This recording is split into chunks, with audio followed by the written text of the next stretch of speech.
Hello. Today we're going to continue reading in Judges chapters 17 and 18. Now a man named Micah from the hill country of Ephraim said to his mother, "The 1,100 shekels of silver that were taken from you, and about which I heard you utter a curse, I have that silver with me. I took it." Then his mother said, "The Lord bless you, my son."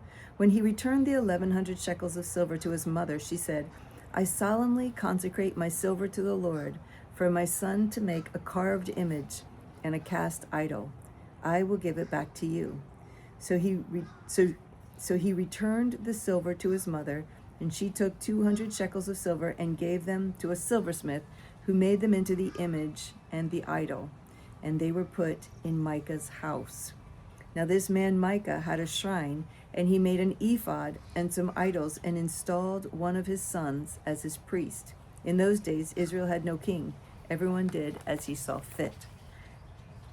A young Levite from Bethlehem in Judah, who had been living within the clan of Judah, left that town in search of some other place to stay. On his way, he came to Micah's house in the hill country of Ephraim. Micah asked him, "Where are you from?" "I'm a Levite from Bethlehem in Judah," he said, "and I'm looking for a place to stay."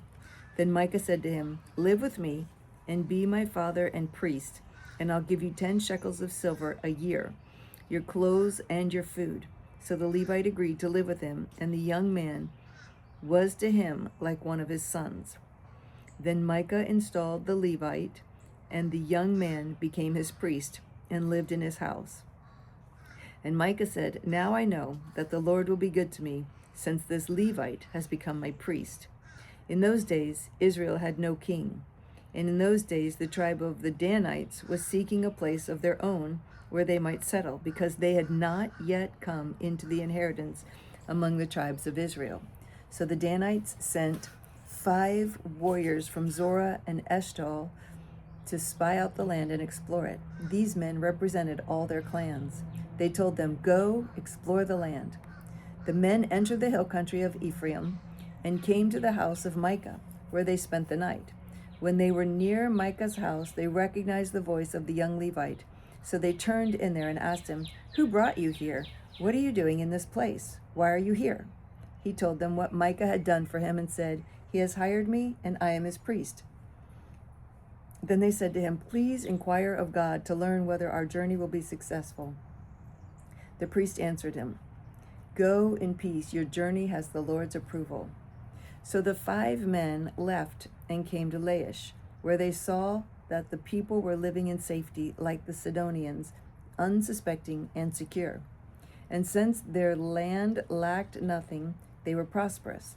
Also they lived a long way from the Sidonians and had no relationship with anyone else. When they returned to Zorah and Eshtaol, their brothers asked them, "How did you find things?" They answered, "Come on, let's attack them. We have seen that the land is very good. Aren't you going to do something? Don't hesitate to go there and take it over. When you get there, you will find an unsuspecting people and a spacious land that God has put into your hands, a land that lacks nothing whatsoever." Then 600 men from the clan of the Danites, armed for battle, set out from Zorah and Eshtaol. On their way, they set up camp near Kiriath Jearim in Judah. This is why the place west of Kiriath Jearim is called Mahan Dan to this day. From there, they went on to the hill country of Ephraim and came to Micah's house. Then the 5 men who had spied out the land of Laish said to their brothers, "Do you know that one of these houses has an ephod, other household gods, a carved image, and a cast idol? Now you know what to do." So they turned in there and went to the house of the young Levite at Micah's place and greeted him. The 600 Danites, armed for battle, stood at the entrance to the gate. The 5 men who had spied out the land went inside and took the carved image, the ephod, the other household gods, and the cast idol, while the priest and the 600 armed men stood at the entrance to the gate. When these men went into Micah's house, they took the carved image, the ephod, the other household gods, and the cast idol. The priest said to them, "What are you doing?" They answered, "Be quiet. Don't say a word." Come with us and be our father and priest. Isn't it better that you serve a tribe and a clan in Israel as priest rather than just one man's household?" Then the priest was glad. He took the ephod, the other household gods, and the carved image and went along with the people. Putting their little children, their livestock, and their possessions in front of them, they turned away and left. When they had gone some distance from Micah's house, the men who lived near Micah were called together and overtook the Danites. As they shouted after them, the Danites turned and said to Micah, "What's the matter with you that you called out your men to fight?" He replied, "You took the gods I made and my priest and went away. What else do I have? How can you ask, 'What's the matter with you?'" The Danites answered, "Don't argue with us, or some hot-tempered men will attack you, and you and your family will lose your lives."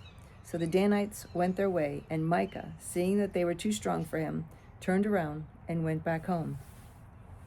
Then they took what Micah had made and his priest and went on to Laish against a peaceful and unsuspecting people. They attacked them with the sword and burned down their city. There was no one to rescue them because they lived a long way from Sidon and had no relationship with anyone else.